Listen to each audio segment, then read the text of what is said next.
more than 6. We will lag.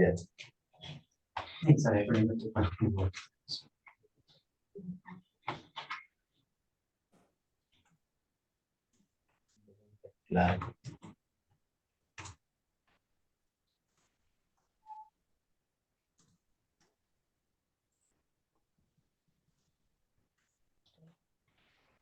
You can begin.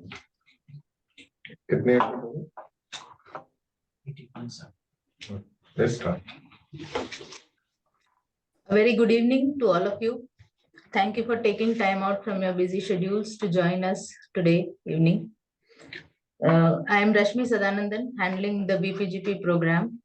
I am joined here today by our program chairperson, Professor Joshi Jacob, and two of our executive committee members, Professor Ramamohan Turaga and Professor Ajay Pandey, along with Mr. Harish Chopra, Vice President BPGP. So today I'd like to introduce you to our members will be introducing you to more aspects of the program going forward. There will be a brief presentation which will harbor on most of the points, important points that many of you may have questions on. Post that, we will be having a question and answer session which should cover most of your remaining questions also. So I'll now pass on the button to our professors, please. Good evening to all of you. Once again, thank you for joining us and for your interest in the IIM Ahmedabad's blended postgraduate program in management called BPGP. As some of you might be aware, this is we have a first batch that started in September of last year, and we have opened now admissions for the second batch, which is going to start in September of 2025.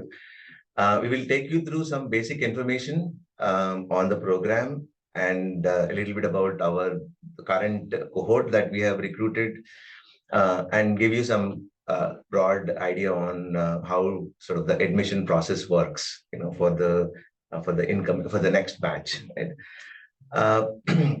So, the key objective of the program is, we realize that post-COVID, with the improvement in technologies to offer online programs, we thought that for those working professionals who may not be able to afford to leave their jobs and do an MBA, to provide career acceleration for them, we will sort of take advantage of the sort of progress in these technologies and offer this MBA program, which is sort of has the same rigor as some of the other programs that we offer. So there's a broad objective of the program, and consistent with that, the audience that we are looking for is people who are in a middle management level and trying to transition into leadership roles. That's one sort of set of people who might be benefiting from sort of joining this program. Then leaders who sort of aspire to be future leaders and take their organizations to successful transitions. This is the other set of people we think will benefit from this. And then there's a lot of interest in entrepreneurship in India of all forms. And we thought that someone who is interested in transitioning to entrepreneurship might also benefit from this program, right? So there's sort of broad target audience for the BPGP program. Now, I will sort of spend a little bit of time giving you the broad structure of the program, right? So I will start highlighting the fact that this program has two types of interactions. One is the on-campus sessions, which constitutes about 20% of the program. And the second part, which is the dominant part of it, is about 80%, is a synchronous online, which means that live sessions that you will have with the faculty.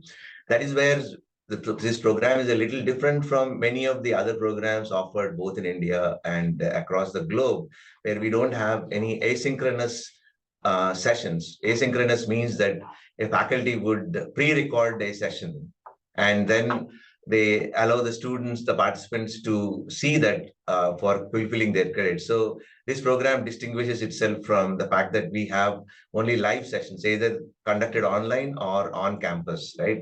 In-person sessions.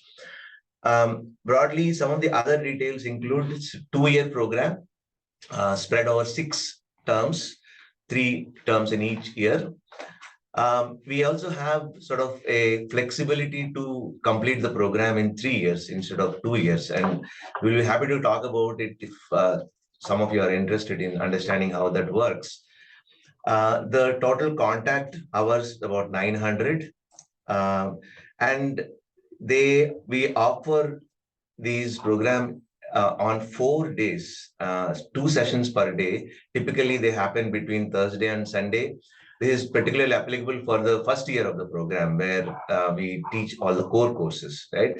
And the sessions are held between 6:30 and 9:30 on Thursday, Friday, and Saturday, and in the morning from 10:20 to 1:10 on Sundays, right?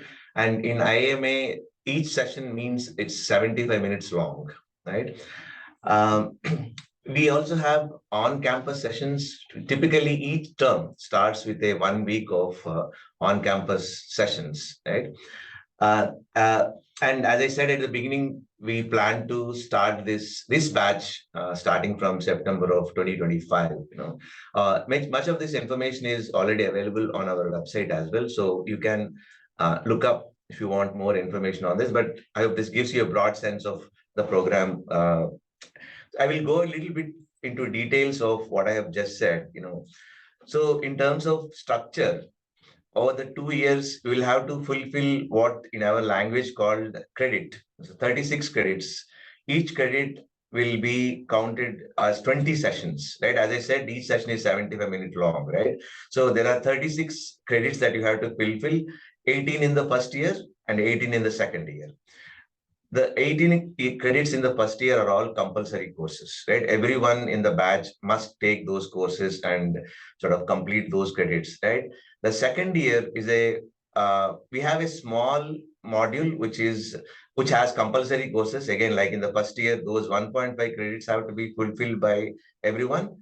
But rest of the 16.5 credits in the second year will be elective courses, right? There, you choose based on your interest among a whole course of or set of electives that the institute offers, right?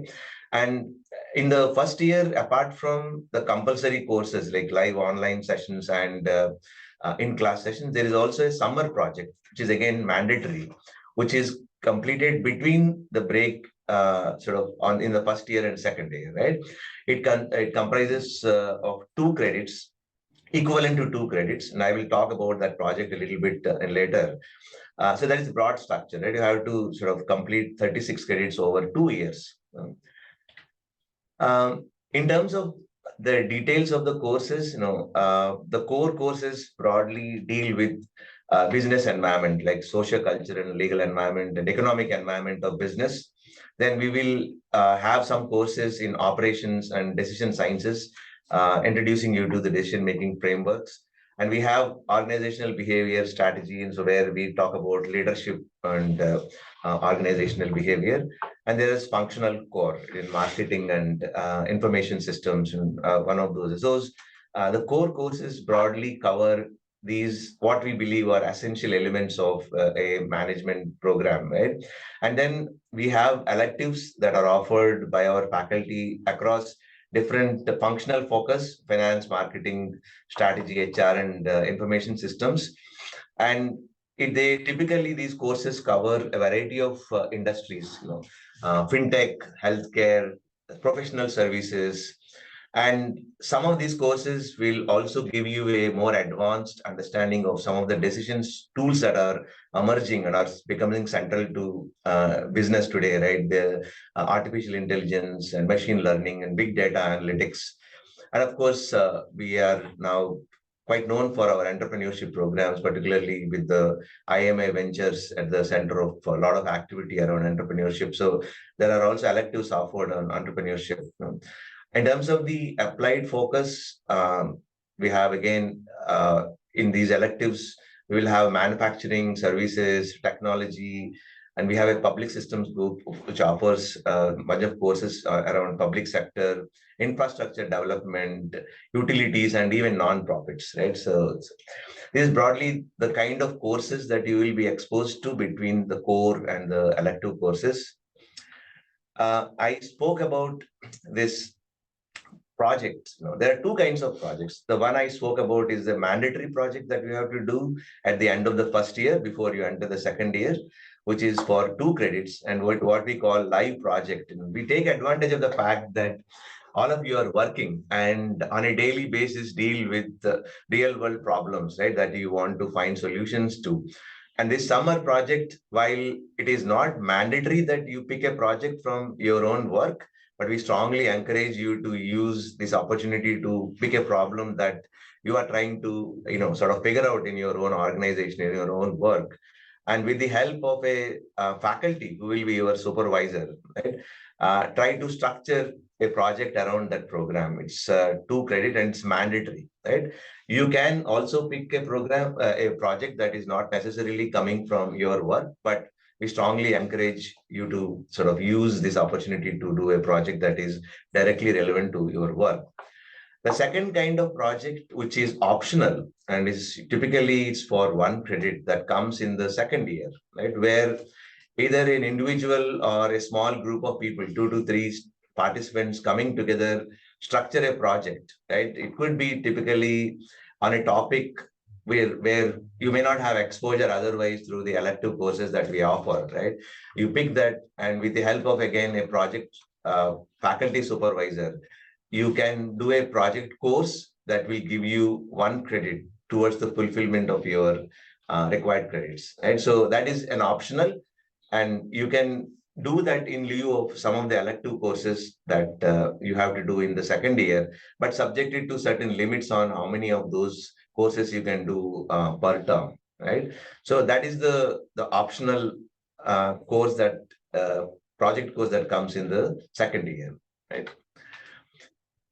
Then many of you may know that IIMA takes pride in the case pedagogy, which is basically we try to use cases written based on real world decision making. Right? We have a case center. Many of our faculty write cases from a variety of industries and use them in the classrooms as a way to sort of structure the concepts, right? Using the real world examples of decision making in organizations. So that is one of the dominant way in which we teach in our programs.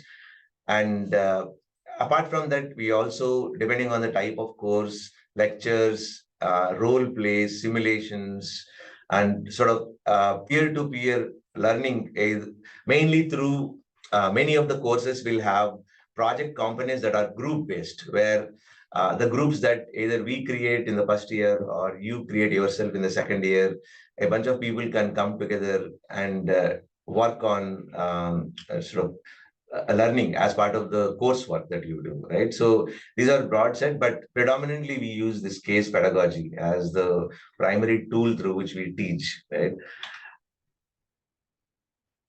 Then a little bit about on-campus module. As I said, every term, you will start with an on-campus module for a week, where typically what we attempt to do is bring those courses that benefit from face-to-face interaction with the faculty and other peers, and schedule those course sessions during the on-campus module, right? For example, here, a course on negotiations, which is best done in a classroom setting rather than in an online setting, right? We try to see if we can schedule those kinds of sessions when you come to the campus, right?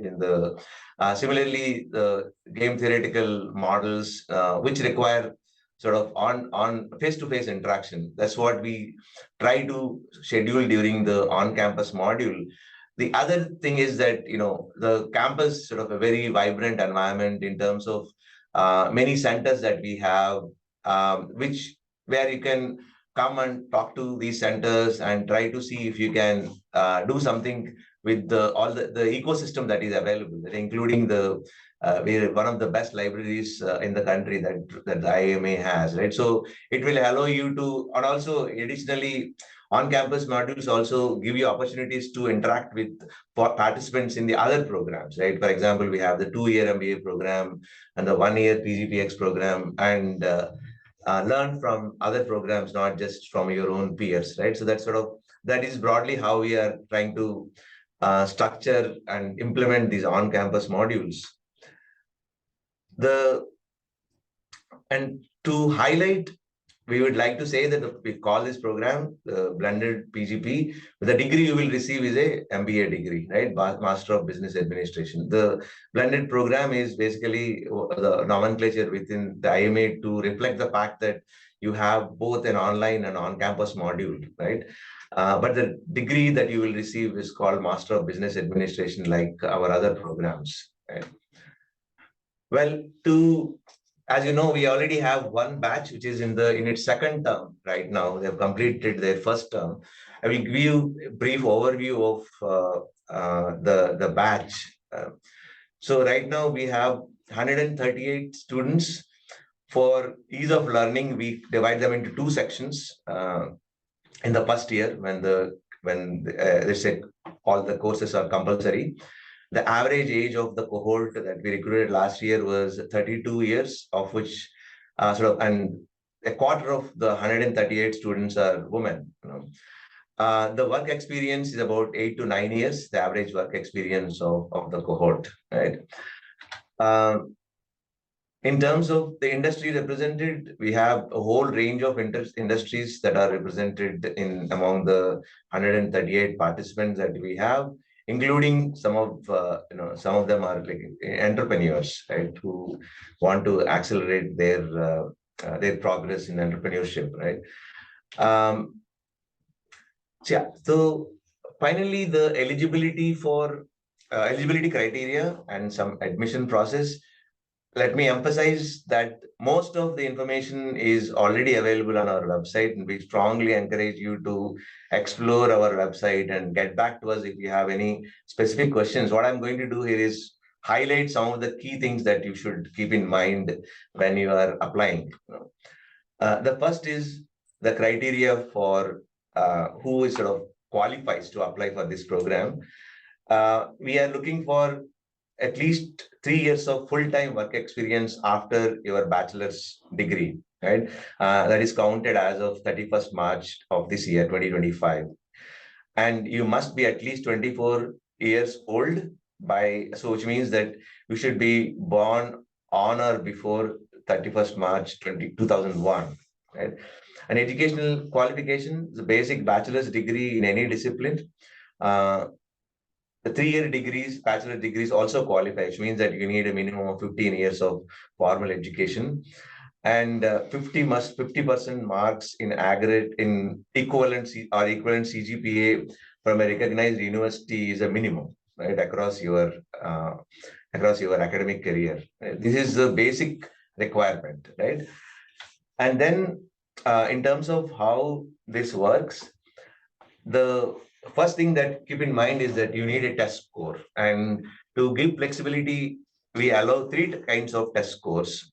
One is the test that we conduct ourselves called IIMA Admission Test, IAT, specifically designed for this program, which I will tell about that a little bit later.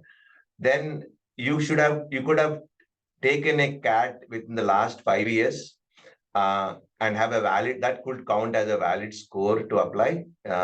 Or you could have taken a GMAT score within the last 5 years, and you can use that score to apply, right? Any of these 3 are valid if the other 2, GMAT and CAT, if they are taken within the last 5 years, right? And the cutoff date for what constitutes 5 years is the 10th of March, 2025. And again, all these are available on our website. Please look for them if you have any, or reach out to us if you have any questions. Once we have these test scores, we combine it with other criteria like academic record, professional experience, extracurricular activities, and co-curricular activities, and use the admission test scores and these criteria to shortlist the candidates for interviews, right? And there will be personal interviews. The combination of personal interviews and the other criteria is the basis on which we will offer admissions, right, for this program. In terms of timelines, I will highlight 2 things. the admissions portal is already open since 1st of January 2025. Anyone intending to apply can straight away go and apply on that website. The applications will close on the 25th of March 2025. And those of you who opt to take the IIMA's admission test, please remember that test is going to happen on the 6th of April 2025 in a sort of lot of centers across the country, which will be known to you when you start applying for the program on our website, right? And the other details you will come to know are available on the website, when the interviews are going to happen and when we are going to communicate our final decisions on offers and wait list. They're all available on the website. So immediately, what is important for you to know is that 25th March is the deadline to apply, and 6th April will be the test if you are opting for IIT, right? And program fees, its total fees is 20 lakhs. There is also a nominal application fee. For IIT, it is 5,000 and it's 2,000 if you are applying through the other tests, right? If you are applying from Dubai, it is the fee is applicable in US dollars, 200 US dollars. Finally, the 20 lakh fee will be charged on an installment basis over the 2 years that you will be. And again, the specifics of this are available on our website in terms of how these installments work. That's about it from our side in terms of the basic information.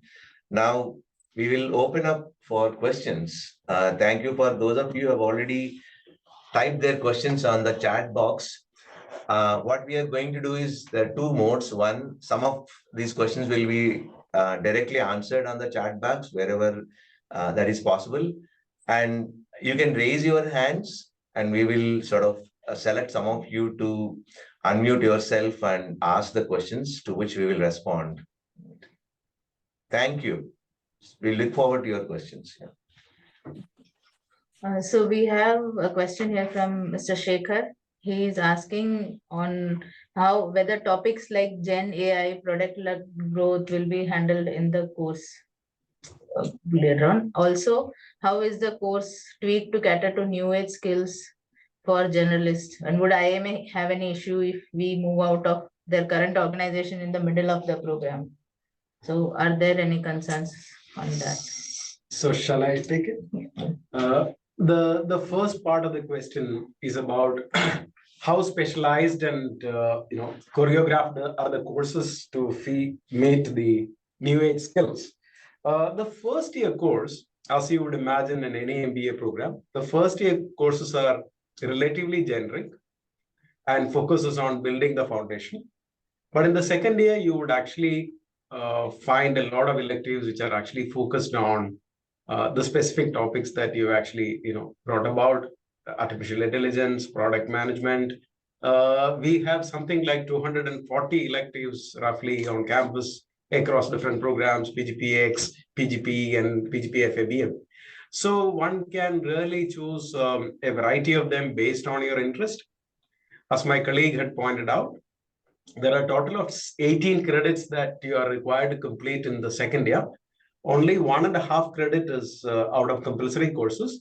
The rest of 16.5 credits you can fulfill based on the electives. That is generally chosen based on the path of interest for the candidates. So therefore, you would actually see courses which are focused on decision tools, courses that are focused on traditional functional fields like marketing, HR, or finance, and so on. You would also see courses that are exposing you to a specific industry. It could be professional services, it could be infrastructure, it could be public policy. So electives are where you would actually see a significant customization of the courses and will cater to your taste. The second part of the question you had raised, whether you would be able to shift your career from one firm to the other. As long as you are able to commit time and remain focused on the demands of the program, IIMA do not really have any specific requirement that you need to continue to serve the same organization. Not really. Yeah.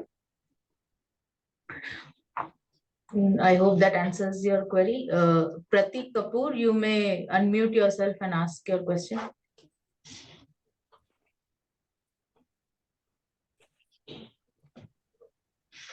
Hello, hi everyone. Thank you for the information that you have provided. I have one question. So I have given my GMAT exam in 2023 and I gave my exam at home. So could you please confirm if I'm eligible to apply, since it was not mentioned like if the at home exam is not like eligible for certain programs in the future? Yeah. So Prati, to answer your query, we are not considering this. We are only considering center-based test scores for our applications. So online exam test scores are not being considered.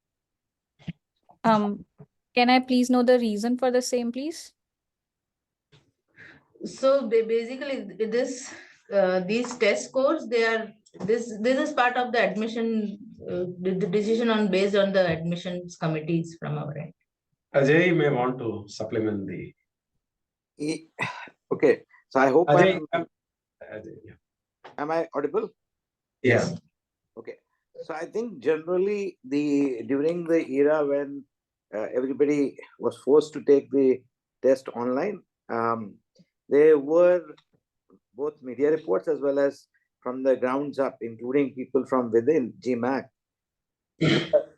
had talked about the possibility that the discrimination which we normally see in the GMAT exam may not have been preserved due to, let's say, I would not use the ugly word, but due to the possibility that the candidates might have been able to successfully game the system. Now, I'm not talking about individuals, but generally, based on the feedback from GMAC itself, they have kind of undercut their own online test scores relative to the test scores which are conducted from the center. So based on that, a lot of institutions have taken that as an input and decided to sort of do away with the tests which were given during that era.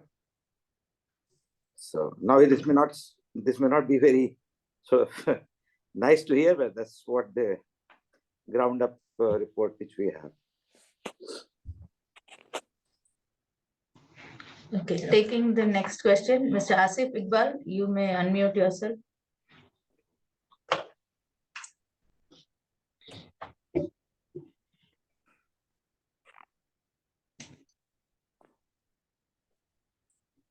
Mr. Asif? Oh, sorry. Hi. First of all, I am audible, right? Yes. Yeah. First of all, thank you, professors, for sharing the program outline with us. You have shed light on the first year routine. I mean the sessions, the 4-day sessions that we are going to have to mandatorily be present and attend. Any information you can share regarding how the second year session routines will be? Because the reason why particularly I'm wanting to know about second year when many elective courses will come in is because we are working professionals and any session starting in daytime between Monday to Friday may create some conflicts. So yeah, that was my question. Thank you. As you have observed, the workload is equally split between the first year and second year. And my colleague touched upon the fact that for those who are interested, one could complete the second year over a 2-year period. So essentially extending the total duration of the program to 3 years. Having said that, those who are actually keen to complete it in 2 years, the second year workload in terms of total class hours will remain similar to the first year. Therefore, the classes will more or less happen at the same pace as the first year. So roughly you can see that 8 classes are being covered per week. The same would continue. The only difference being out of the batch, different individuals would be pursuing different pathways based on the bunch of electives that they take. Therefore, broadly, one can say that the second year routine also will have the more or less the same schedule. The timing is also more or less the same because it is really difficult to find out any other time slot which would fit convenience of the executives. Right now, you would have seen that Yeah. we start 30 and go till 9:30, completing 2 sessions of 1 hour, 15 minutes. And on Sunday morning, we actually have two sessions. And we also have reserved one extra slot on Sunday for a variety of things. It could be an exam. More than an exam, it could be an guest talk, it could be an industry connect, or other sessions that may be required for catch up and so on. That is how the whole thing is organized. So you can imagine that unless you decide to really take a slower track, taking 2 years, second year would actually require the same, more or less the same intensity. However, I must add that it is quite natural for anyone who would be choosing topics and courses of own interest. The actually experienced labor will be far less, given the fact that you have a lot more affinity and can spend more energy. So the labor will be a lot less. But first year would actually cover compulsory courses. So therefore, you may actually take things which may not be of your great liking or may not have great instinct or, advantage. Yeah. So one set of Understood, questions. Krishna. Thank you. Yeah. Sorry. We have several queries around what would be the time required to be put in beyond the class session hours, like approximately in a week, other than the class sessions. Ajay, you can go on. Yeah. See, I think, well, I mean, it will require some time. Just the class time may not be enough. The question is how much time? That depends upon, I mean, how you sort of pick up the speed of reading and how you sort of spend, how efficiently you manage the time. But I think on the lower bound, at least as much time as you have the class hours would be required, and you have to extract, I guess. At least that's a lower bound I would expect to be there. Now, the only thing is whether you require it's always a good idea to be ahead slightly, but whether you will be able to do that, I think is something which you have to think about. How do you structure your own routine? But I think that's a minimum, I think, extra which would be required. For 1 hour of class, I guess, at least 1 hour of preparation. That's a lower bound. Would that be fair? I think Yoshi and Ram. Yeah, I think what I will add to what Professor Pandey said is that in terms of the rigor, we treat this program on par with other programs that we offer, right? The fact that it is for working professionals, we don't believe that it's sort of the rigor is any different, which means that you have to prepare, as I said, the core pedagogy is case, which means that for every class, you will expect to read at least 10 to 12 pages of cases and come prepared to discuss the cases, by taking sort of whatever perspective that you have. So the way the class operates is that, the most of the discussion in the class will be around the case to abstract the concepts that are useful for you to, take out from the case, which means that without actually preparing for the case well enough. So in a day, if you have 2 sessions, expect that you will have 2 cases of 10 to 15 pages each, which you have to find time to prepare for, right, over those 3-4 days. So that sort of hopefully puts the time requirement in context, apart from the fact that you may have to do some quizzes in between or work with your groups to do a project as part of the course requirement. So I wouldn't sort of underplay the kind of intensity with which you need to operate. That's the challenge that it presents, and you should make an informed decision on your commitment to the program. Yeah.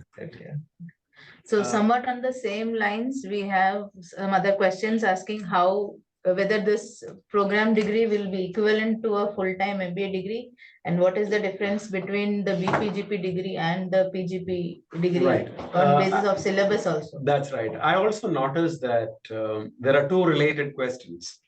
One is about the equivalence of the program vis-a-vis the other MBA programs that we run.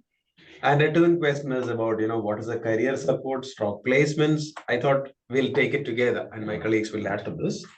First of all, if you go back to the genesis of the program is brought about by the felt need that a lot of working professionals would not want to really take the costly route of quitting the job and pursuing a full-time program for 1 year and then get back to a different career altogether.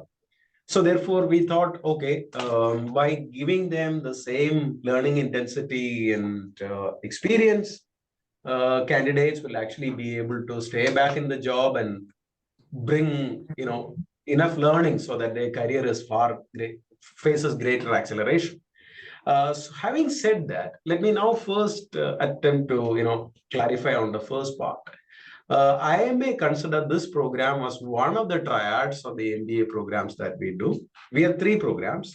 A program for relatively fresh candidates called PGP, where young candidates come and then they spend 2 years and then go out looking for a placement.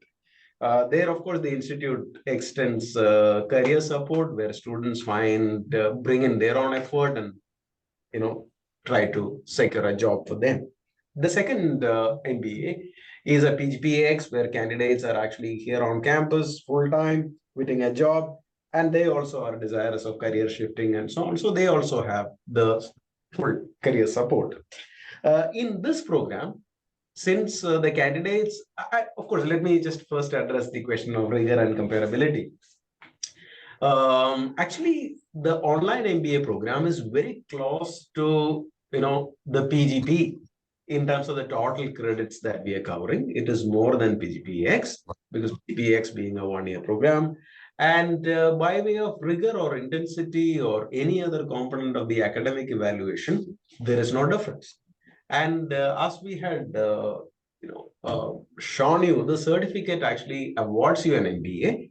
However, since we are actually expanding on the nature of the programs and the mode of delivery of the program is different, we of course acknowledge in the certificate that this is a blended mode postgraduate program.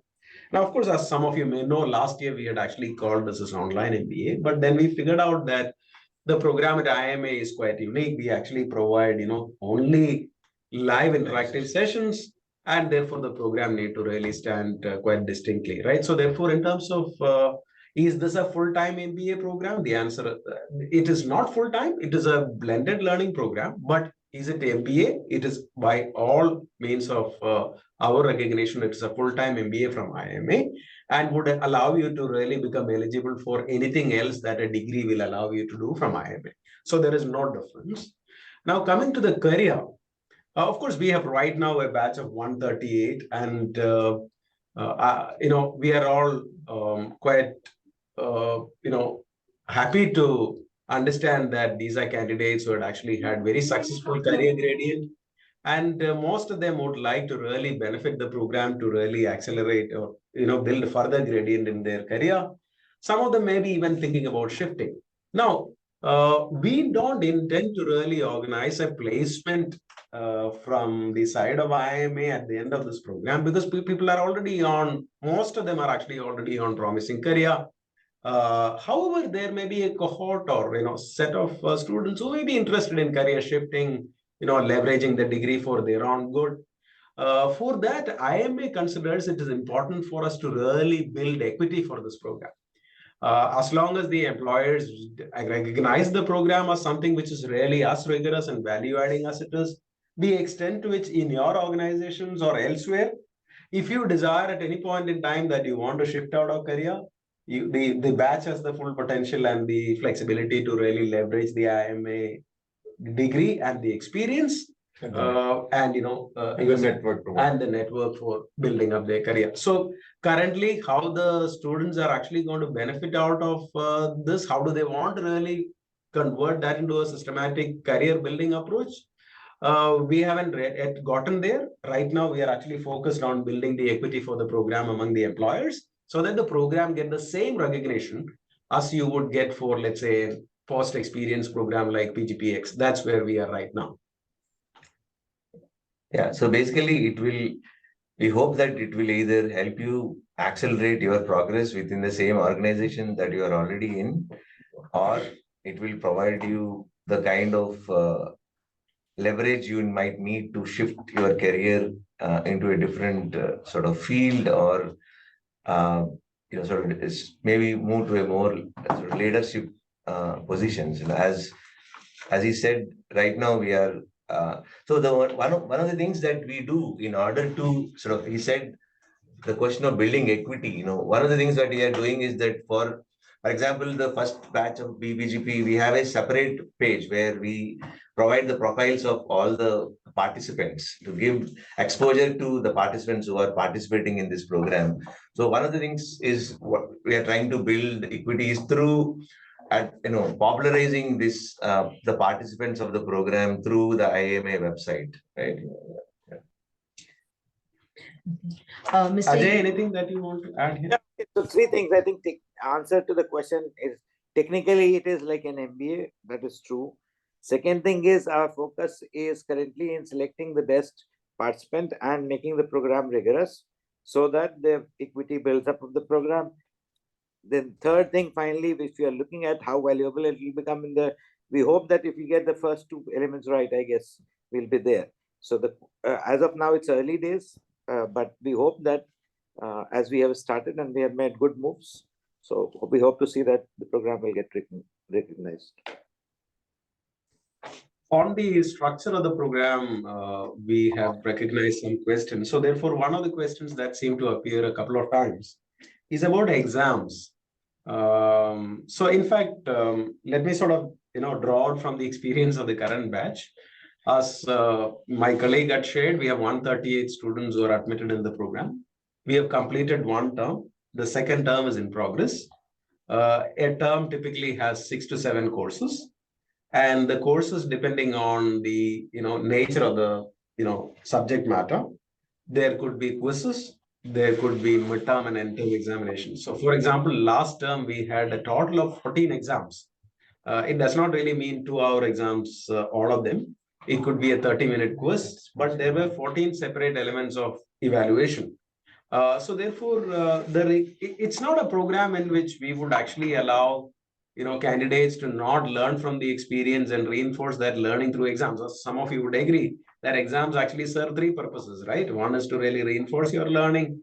Second is to really allow you to apply some of the concepts that you have learned in contexts which are more meaningful. And the third is to really provide a benchmark, right? With where are you standing vis-a-vis the peer group, right?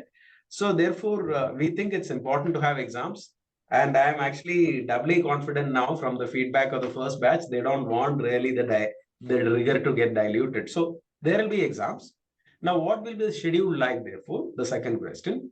The schedule is all these exams are conducted, almost all of them, not on campus, but actually online through a secured platform with protocols and so on. And most of the exams are towards the end of the term. But however, they don't really happen in a bunch of 2 days or 3 days. It happens over a period of time.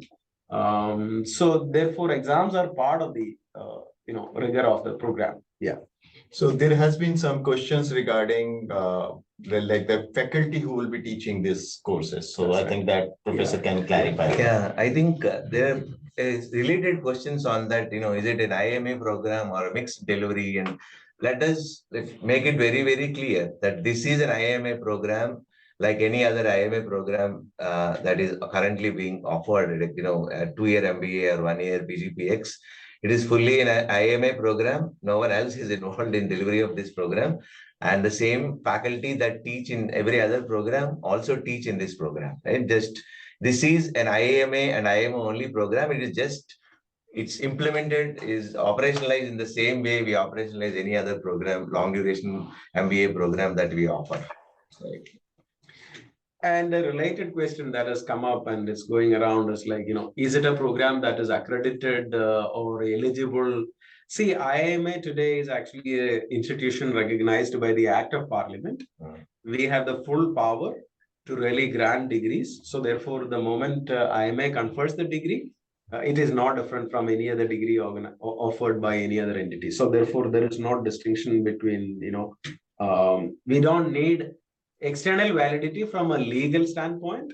However, we would admit that the equity of the program is being built, and IIMA will continue to aspire to build that and want to really make it one of the top 10 globally ranked programs offered on the hybrid mode. As you know that such kind of programs are increasing world over. Yeah. Okay. Mr. Yogendra Sharma, you may please unmute yourself and ask your question.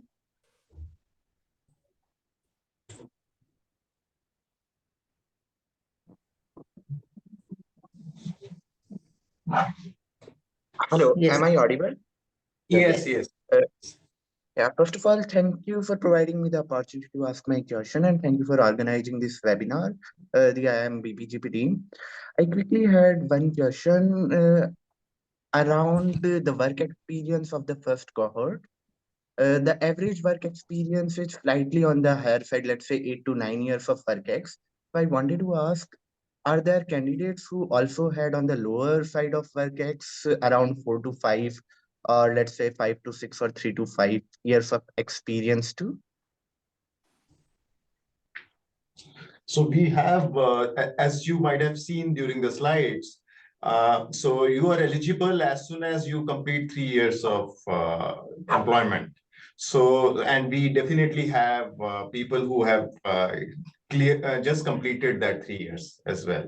So it just depends that because now in the first cohort, what has happened is because there has been interest all across the spectrum. So that's why you see that average. But we have within that average people from different kinds of experience.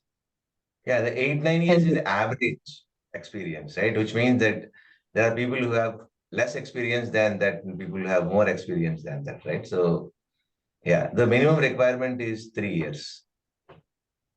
Thank you. That answers my query. May I ask one more question, if you allow me? Sure. So in general, after, let's say, because the first cohort has completed 1 year, what has been the general perception around the program that corporates might be seeing? And in general, what's the experience that you might be having after, let's say, the first cohort is about to clear their first year around the program? The current cohort has not really completed 1 year. They've completed one term and another month, to be exact, actually 25 days into the second term.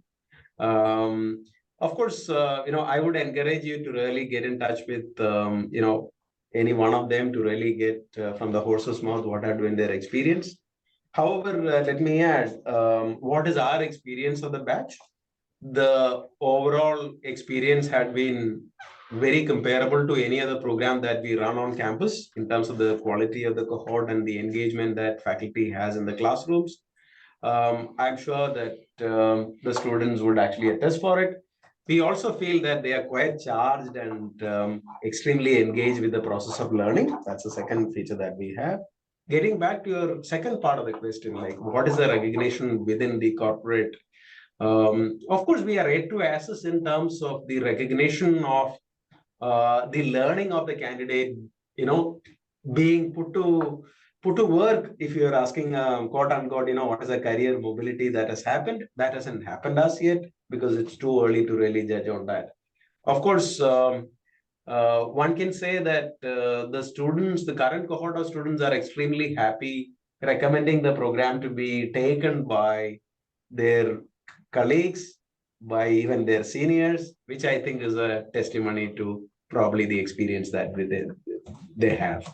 But however, I will request that maybe it's a good idea to really, our students are quite keen to really reach out and clarify some of the doubts that you may have. Yeah. So I could also see multiple questions around, like, is there a particular category of people who should be actually applying for this? Like somebody who's looking for growth in his career, or somebody who wants to kind of diversify from his existing role. So I'm not being very specific to any particular question here, but this applies to similar kind of multiple questions. So like, where is the best fitment for this program? And so I think, Professor, if you can clarify, that will, I think address many of the questions raised on this. The ideal candidate that we're looking for is someone who has actually a exceptionally promising track record of career, so that you don't really feel leaving the career. You can say that, I'm not, of course, comparing other programs, but typically full-time programs for post-work candidates are those who want to really change their career. They're very sure that, the current roles are not what they're looking for, but here are candidates who are actually continuing to have enough, traction with the current career, and they are excited about it, but they want to really upskill and, change the nature of the responsibilities that they are handling in future. So those candidates with promising career track is what we are actually looking at, and our admissions have a significant imprint of that visible.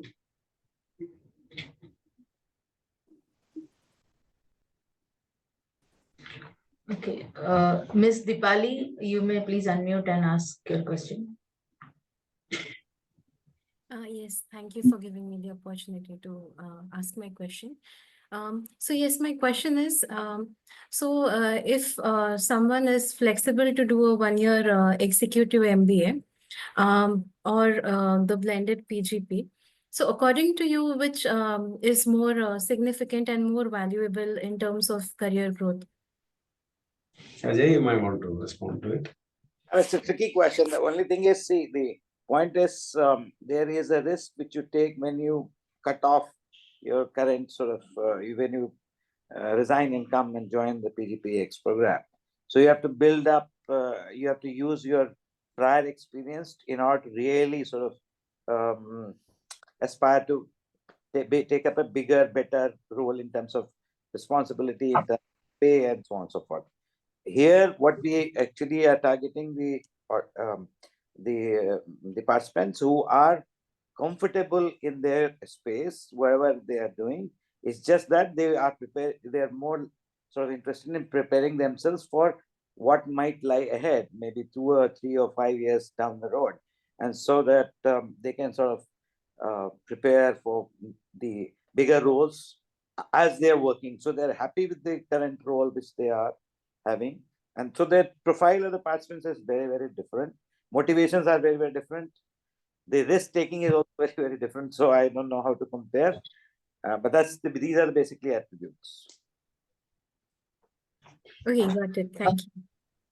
We have a couple of questions on whether last year's IIT score is considered valid. So to answer your question, last year's IIT scores will not be considered valid. We will need a fresh IIT score for the current cohort admissions. Yes. So I can add to why. So for example, what happens is in the test like at least GRE, GMAT, when they give out percentile, the percentile is not for the year. The percentile is for generally students as a collective across time. IIT is not a test of that time. The number of students who appear for the test is very small. So we cannot really sort of use that beyond 1 year validity. We don't have that kind of test takers to really carry it forward. We have another question asking if it is important to disclose that they are pursuing the PGP program to their employers, and if they don't want to inform it to their employers, is that also okay? Of course, legally there is nothing that the program would demand. But what we realize, having learned the experience of this 138 students, we found that those who actually have some sort of agreement with their seniors and their team, the ability to bring focus and time is much greater. Yeah. Those who don't really have the same consent, implicit or explicit, they have a lot more struggle in terms of finding the time. There could be tour, there could be disruptions in their schedule. So they are actually under a little more stress than others. That's what we have actually informally learned, or the students have shared with us. So therefore, legally, we don't require consent, but it seemed to really matter significantly in the ability to really meaningfully learn out of the program. That's the sense that we have. Yeah. And in most instances, the employers are quite supportive of the fact that many of our participants are engaged in this program from whatever we have learned.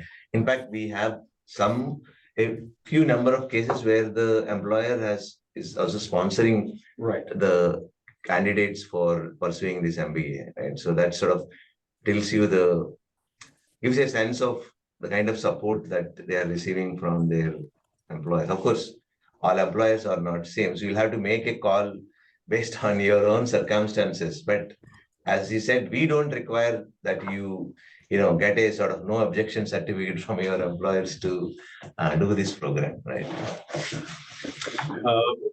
There are a set of questions on the flexibility in the program by way of, missing classes, leave, access to recordings. Is the campus module compulsory, and how do we deal with that? So, the program is designed to be as rigorous as any other MBA program, and we know that there are a lot of elements where one cannot just learn by going back of a recorded script or recorded video. Experiencing is learning rather than watching it later. Therefore, we insist on full attendance. There is a reason why we don't have asynchronous sessions, Right, as we have said. And however, there are situations in which people have exigencies. For example, someone had to really appear on in a court of law for a different reason, or there is an exceptionally exigent situation where one had to really go on a trip abroad. So in those cases, on a case-to-case basis, on exigencies which are actually squaring up to be really very genuine and legitimate, we do give limited access to the recordings, but that's actually extremely rare. The default is that there is no recording that is available for watching the class that is missed. Yeah, that's a way you should really see it. Mr. Saurabh Jain, you may please unmute and ask. Okay.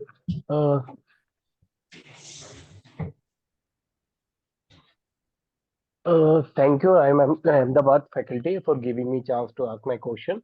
So my question is that I have given the CAT examination maybe 10 or 12 years back. So I have an experience of approximately 15 years. But my question is that do we need to give IIT exam? But you clarified that we need to give IIT exam. So I just wanted to understand what is the difficulty level of IIT exam? Like if we want to come to regular MBA exam, regular MBA from IIM Ahmedabad, then we need to qualify at least 100 percentile or 99.9 percentile kind of thing, and that is really tough. So I just wanted to understand what is the level of IIT exam, and what is the difficulty level, and if you can elaborate about the last year people who came into your campus, how much they have scored, and what time we have to give for preparation for that examination. So that is my only question. Ajay? Okay, so well, see, these exams are basically not so much to declare our verdict on what you know, what you don't know. These exams are meant to help us in shortlisting the candidates which we can interview. We cannot interview everybody who applies, whether it's PGP or whether it is, blended program like this.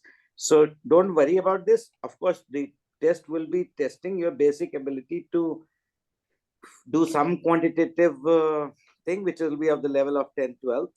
Similarly, your ability to read and understand English, which is again not very profound. So as long as you're comfortable in your skin to do all these things, I don't think you require any special effort.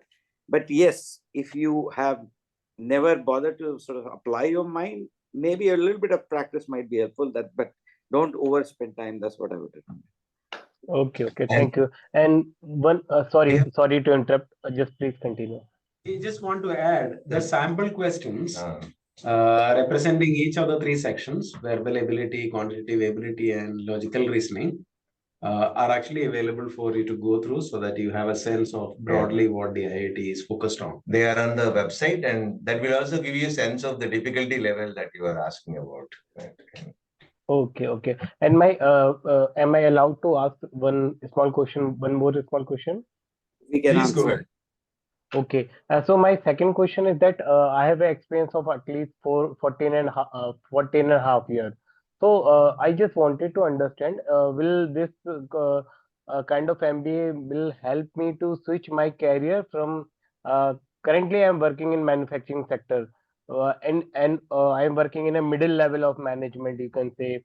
So if I wanted to switch into some other career field, maybe in technical field or maybe in machine learning field, so will this program help me to reach there? Having spent 15, of course, it's a very tricky question involving personal choice of career, but let me just try to make it as generic as possible. Someone who spent, you said 14 years in career in manufacturing, looks like, the most evident and easy path for you to tread in future is to really, build your career gradient in the same field.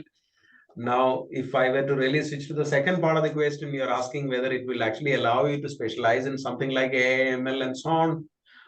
If you think there is a significant crossbreeding that can happen, building from your manufacturing experience and a technology top-up, there are courses which allow you to do it.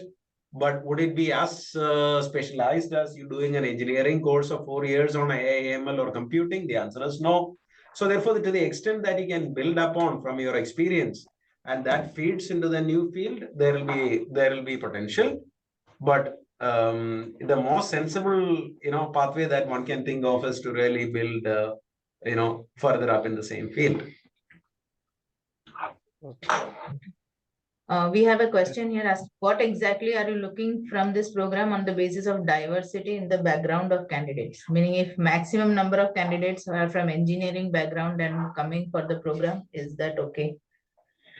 I think, every institution seems to desire in one form or the other diversity in the cohort by way of disciplinary training. And in this program, particularly prior work experience. But I think it's the fact that there are more engineers in any program is a structural fact, because in India, a lot of candidates seem to prefer engineering, and those are the candidates who apply.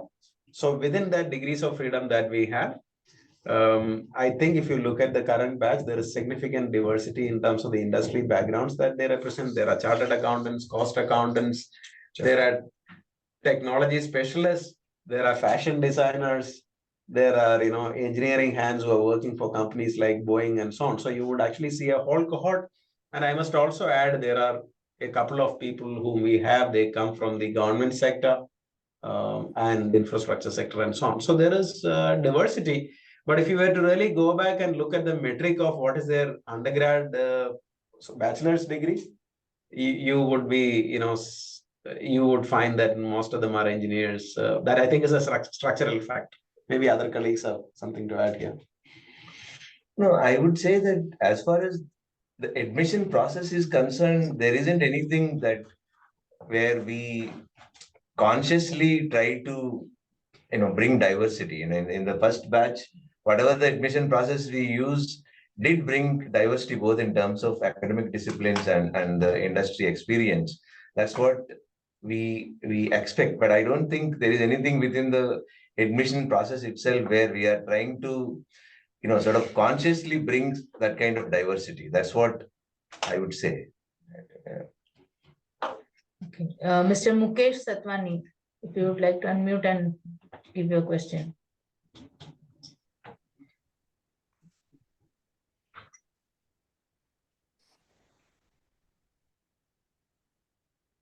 Okay. Mukesh, you there? Yeah, we can go on. So in the meantime, we can actually take questions regarding the access to the resources on campus as well as the book material and all of that. So Professor, if you want to clarify on that, like while they are undergoing the program, will they be able to access the campus resources, and also what would be the book material? How will that be delivered? Right. So for each term with the designated courses in the first year and so in the second year, depending on the pathway of electives that you take, there are textbooks. There is additional what we call as case and reading material. They are all supplied in physical form when the candidates are actually here on campus. And throughout when they are on campus, they get actually access to all the resources which are available on campus. The only difference is that when you go to the online module, since you are away from campus, unless you make a visit to the campus, you may not be able to physically borrow resources from the library, but you can still access the Online digital resources. resources and everything is available. So there is no distinction that we draw between BPGP students and others in terms of the access to the facilities which are around on campus. Yeah, thank you. Okay, Mr. AK, if you would like to unmute and ask your question.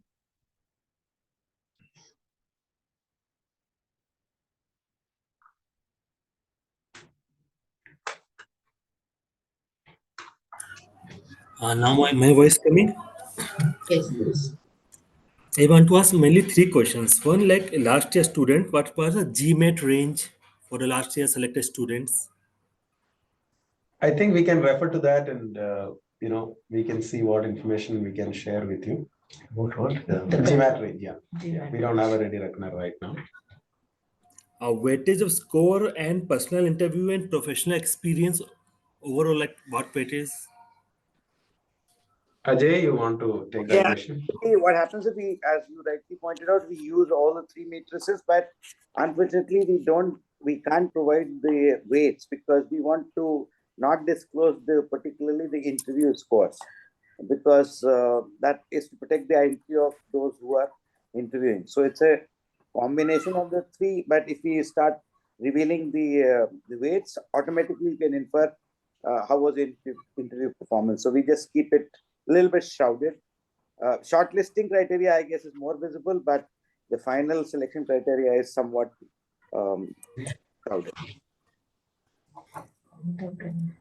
One more last question, can I ask? Sure. Like it Yes. is showing like 32 years is the average age. So like a person of 38 years or 39 years of age, like government employee of in audit department and all, for him also it will be beneficial, or only for young people are you are saying middle people like around 27 to 35? So actually, I'm sorry, can I take this question? Yes, Yeah. please, sir.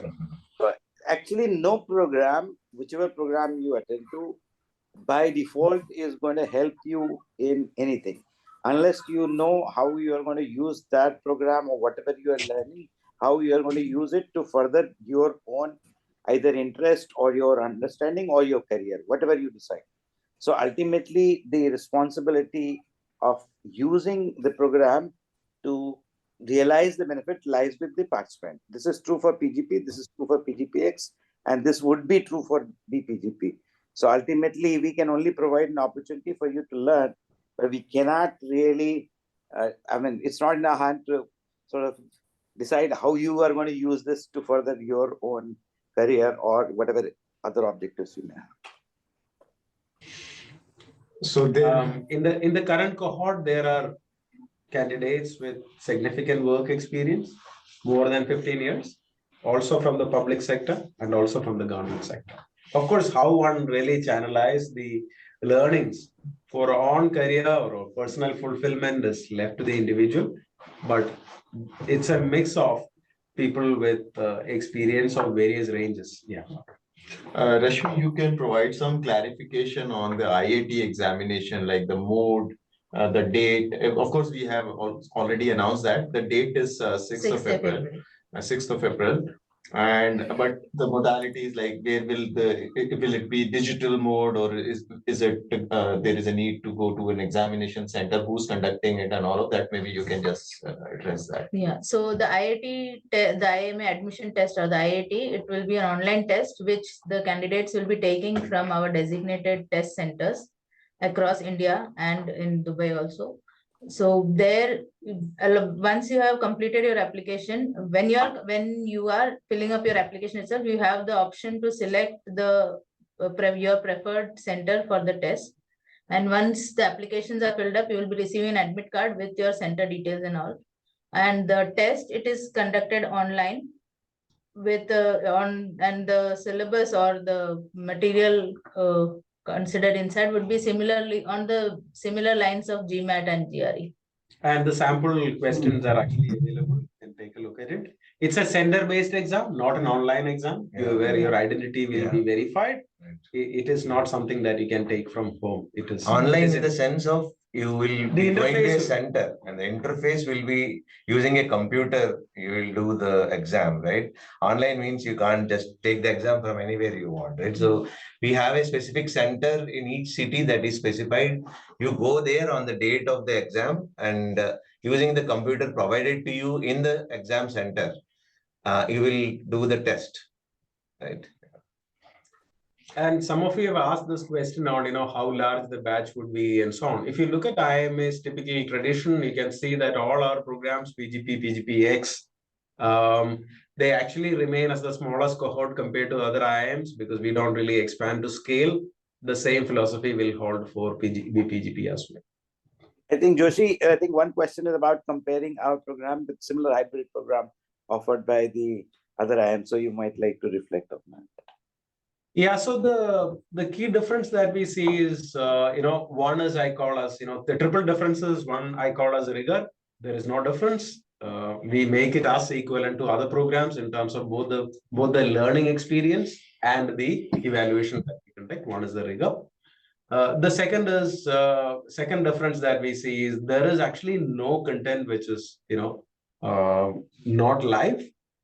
Therefore, we can say that learning is experiencing. That is something that we insist on rather than some experience to reflect on. It is as you experience. The third is we have a very strong applied focus, as my colleague strongly shared, that our focus of learning is not really to pick up some theory which is very vacuous, but rather see that being applied. So therefore, what we are saying is, we know that practice without theory is madness, and theory without practice is sterile. We actually try to blend it a sweet spot, which is the unique selling proposition of IIMA. So in that sense, we are trying to build a distinct cohort and build a rank and profile in this range of programs, which are likely to hold significant promise for future. So therefore, we don't think it is comparable to other programs where you have some option to use recorded sessions. You have option to focus on lightened content relative to other MBA program. We don't do that. In fact, I would say that the extent of coverage and rigor that we have in BPGP is greater than PGPX, given the time span this covers, because there we have to really cover everything in 1 year. We have another question on whether during the online on-campus classes, would the stay be inside the campus only, or students have to arrange for their own stay? So just to clarify that this program does not offer residential facility to say. So we don't commit that. However, every effort is made on whatever is available during that term. We try to accommodate as much as possible, but there is no commitment, and because there are limited facilities available on campus. And by the design of the program, there is no commitment to provide on-campus facilities. Having said that, we also have some tie-ups with the nearby hotels, and then you get preferred accommodation there at a preferred prices. Okay. Mr. Akash Garg, you can unmute and ask your question. Hello. Thank you Yes. for giving me the opportunity to ask the question. So I have 3 questions. First is, would we be getting the mark sheet like any typical degree we have as a part of the process? Mark sheet after every term and semester, would we have that as part of this program? For example, like the 5-6 subjects in every term, right? They would evaluation after every term. Would we get a mark sheet after every term, or how is it? The transcripts will be standard at IIMA. Every year. Every term there will be a record of the courses that you have taken, the credits covered by each course, and what grade you have applied. And just wanted to add this, the grading norms that we follow in this program is similar to PGP, and therefore there will be a grade assigned to you for all the first year courses and also for the second year courses, which do not have necessary grading norms. Yeah. So the transcripts will carry all 6 terms of mark sheet. So how much more time do we have to for this session? We are done. So actually, I think we are already running about 10 minutes over, but we can take few more questions. And after that, what I request everyone is that for any specific questions which you think that has not been able, we have not been able to take them up, please contact our office, and we will be very happy. We will be happy to help you. And also you can leave any of your queries in the chat box. Whatever we see, we will also try to address those also. So last set of questions, we can take few more. I think 2 or 3 more We can questions. take 2 more questions possibly. Yeah. Mr. Mukesh Satwani, you can unmute and ask your question.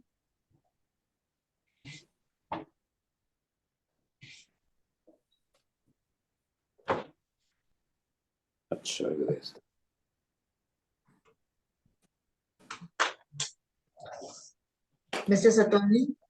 Mukesh, you are unmuted. Mukesh, you are unmuted. You can ask your question.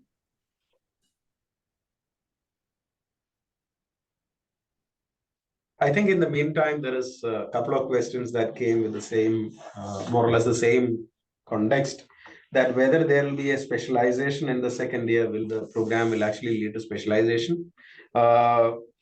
In IIMA, we generally allow participants to choose their set of courses as in second year and then claim the expertise if one is doing it in finance or marketing.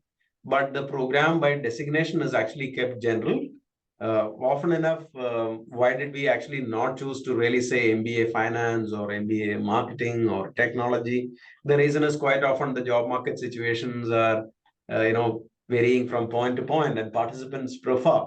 It is more convenient to not really have any particular, nomenclature. So therefore, functionally, yes, you can specialize, but do the degree carry that? Not yet. We don't have that right as of now. Yeah. Mr. Abhijit, you may unmute yourself. Hello, am I audible? Yes. Yes. Yeah, thanks for giving me this opportunity. So I have 2 questions. One is, does this BPGP program help us in networking with other IIM students, MBA students, like who are attending other programs, regular MBA program or PGPX program? And the second one is, any specific reason that why placement opportunity, if this is a full-time program, then why placement opportunities are not provided? Okay, so let me just quickly take the first question and then come to the tricky question of the second one. Okay, the first question, yes, the answer is yes. The students are gradually building their traction with the other program participants. And PGP and PGPX, the current cohort of students are actually in the process of creating their general council with representatives for each one of them. Once that is in full place, I think there are a lot of activities which they can coordinate with the other batches and also learn from the experience of each other. I'm sure that there are multiple common points which they can benefit out of, but that traction is getting built. It is not yet done. Is the institute providing an opportunity? For example, last time when the campus module happened, we actually introduced the PGPX council to the BPGP students. So multiple ways that interaction is actually building up. That's the answer to the first question. Second is, why is it that placement is not being actively promoted as a campus placement like other programs? This program participants are actually working full time and already committed to an organization, at least at the point of joining, right? If one were to really advertise that, okay, this is going to be placement, then obviously we see a significant conflict between your current employment and where you will be. As stated already, the participants actually have the ability to build the career organically.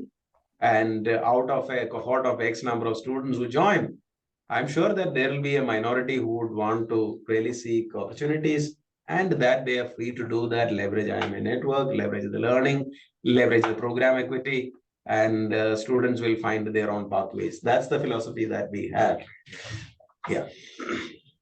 So I think there is another reason. I mean, the students may, for example, even before the completion of the program might actually decide to sort of switch to another role or job or organization.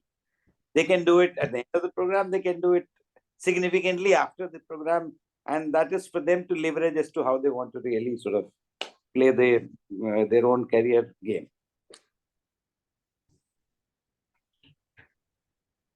I think there is some question regarding how the exams are going to be conducted in the program.